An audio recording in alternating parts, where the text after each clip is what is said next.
Have you ever watched an elite athlete and just wondered, how do they do that? How do they keep getting stronger, faster, and better year after year without just completely falling apart? Well, I can tell you it's not magic, and it's definitely not just luck. It's science. And in this explainer, we are going to pull back the curtain on the exact blueprint coaches use to build champions. I mean, it's the ultimate puzzle, right? You see them out there just constantly pushing the boundaries of what's possible. So how do you train hard enough to actually improve, but not so hard that you hit a wall, get injured, or just burn out? That's the big question we're tackling today. So let's get into it. It doesn't matter if you're a pro athlete or just starting out at the gym, everyone faces this exact same problem. To get better, you have to challenge yourself. You have to apply stress to your body. But if you apply too much stress or you don't give yourself time to recover from it, your progress doesn't just stop, it can actually go into reverse. And that leads us to the most crucial point of all. The secret isn't just about grinding harder and harder, it's about training smarter. And what training smarter really means is having a deep understanding of how your body responds to stress.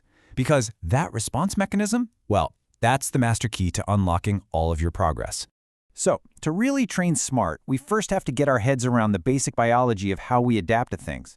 And this isn't just about workouts, by the way. This is about how our bodies respond to any challenge, whether it's a new deadlift PR or just a really stressful day at the office. The person we really have to thank for figuring this all out is a scientist named Hans Selye. He came up with this absolutely game-changing concept called the General Adaptation Syndrome, or GAS for short. And this idea is basically the foundation for all modern training theory. All right, take a look at this graph. This shows you exactly what Selye was talking about. That straight line going across the middle, that's your body's normal, happy baseline. Now, when you introduce a training stress, like a tough run or a heavy lifting session, your body's readiness follows this really predictable curve, which Selye broke down into 3 simple phases. So the first phase is alarm. You know that feeling, right? You have a hard workout, and afterwards you feel tired, you feel sore, and your performance kind of dips for a bit. That's the alarm phase. It's the initial shock to the system, and you can see it right there on the graph as that first dip below the baseline. But here is where the magic happens. If you rest and recover properly, your body enters phase 2, resistance. And it doesn't just get back to where it was before. No, it rebuilds itself to be even stronger and more resilient. That peak you see rising above the baseline, that's called supercompensation. And getting that to happen over and over again is the entire goal of training. Now here's the warning. If the stress is too intense, where you just don't get enough recovery time, your body can't adapt. It gets overwhelmed and it slips into the exhaustion phase. This is what we call overtraining. And if you look at the curve, you can see your performance doesn't just flatten out, it absolutely plummets, way below where you even started. So, the million-dollar question for any athlete is, how do you control this cycle? How do you keep hitting that supercompensation peak without falling off the cliff into exhaustion? Well, the answer is a brilliant strategy called periodization. It's how we deliberately manipulate this stress and recovery cycle to keep moving forward. Think of periodization as the GPS for your training journey. It's a logical, systematic way of organizing all your training into different blocks of time, or cycles. And here's the key insight. Real progress doesn't come from one single, heroic workout. It comes from how all your workouts are intelligently planned out and sequenced over time to perfectly manage stress and recovery. Okay, so what does this roadmap actually look like? Well, the best way to think about it is kind of like one of those Russian nesting dolls. You've got these big long-term plans, and inside of them are smaller, more focused blocks of training. So the biggest, outermost doll is the macrocycle. This is your bird's eye view, your plan for the entire year or the whole season. It maps out everything from your off-season training all the way to your most important competition. Now, you open up that macrocycle, and inside, you'll find a few smaller dolls. These are the mesocycles. These are specific training blocks, usually a few weeks or a couple of months long, and each one has a very specific goal. For example, you might have one mesocycle that's all about building maximum strength, and another that's focused on pure speed. And finally, inside those, you get to the smallest doll in the set, the microcycle. This is usually your weekly plan.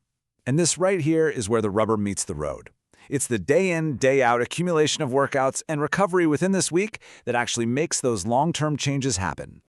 This chart here puts it all together perfectly. You can see the weekly microcycles all bundled into those bigger mesocycles. Now notice how the blue bars, that's the training stress, are generally climbing over time. But just as important, look at those red bars. Those are planned rest periods or deloads. It's this intentional rhythm of stress and rest that drives that adaptation curve up and to the right month after month. Okay, so we know when to apply stress and how much stress to apply. The next question is, what kind of stress? Well, that's where something called the SAID principle comes in. It sounds a little technical, but it's actually just common sense. It stands for specific adaptations to impose demands. Put simply, your body gets good at exactly what you train it to do. Want to get better at sprinting? You gotta sprint. Want to lift heavy? You gotta lift heavy. Simple as that. All right, we've gone from the 30,000-foot view of the entire year all the way down to the weekly plan. So let's zoom in one more time to the first 10 or 15 minutes of every single training session, the warm-up. And trust me, it is way, way more than just something to do before you get to the real workout. A proper, effective warm-up really has two parts. You kick things off with a general warm-up. This is about 5 to 10 minutes of some light activity, a jog, a little time on a bike, just to get your blood pumping and raise your core temperature. Then you move into a specific warm-up. This is where you start doing movements that mimic what you're about to do in your workout, getting those exact muscles and nerve pathways fired up and ready to go. And why is this so critical? Well, the benefits are huge. A good warm-up literally makes your muscles contract and relax faster.